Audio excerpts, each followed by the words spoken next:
បាទបងប្អូនថ្ងៃនេះខ្ញុំមានស្ងោរជ្រក់សាច់គោបាទបន្លែរបស់យើងគឺមានខ្ទឹមបារាំងការ៉ុតបាទឥឡូវយើងចាប់ផ្ដើមធ្វើការដាក់ដាំទឹកឲ្យពុះបាទក្រោយពីដាំទឹកពុះយើងដាក់អំបិលបន្តិចមកបាទដាក់អំបិលមករួចហើយគឺយើងដាក់រំដេងហើយនឹងគល់លក្រីនេះហើយទឹកកំពុងទៅពុះហើយបាទគល់លក្រីរួចហើយបាទទីមកហើយបាទនេះគឺមើមខ្ទឹមបាទទឹកត្រីស្កររត់ឲ្យពុះមកបាទឥឡូវខ្ញុំដាក់ការ៉ុតចូលបាទបន្តមកគឺខ្ទឹម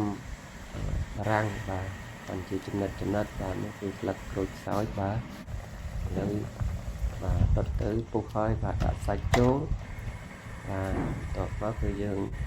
ដាក់ជីចូលបាទជីរណាបាទគឺខាងក្រោយគឺយើងនឹងដាក់ក្រូចឆ្មាបន្តិចទៀតទៅបាទជាការស្រេចបាទក្រូចឆ្មាដាក់ខ្ទឹមណាបាទខ្ទឹមស្លឹកយ៉ាងណាបាទក្រូចឆ្មាជា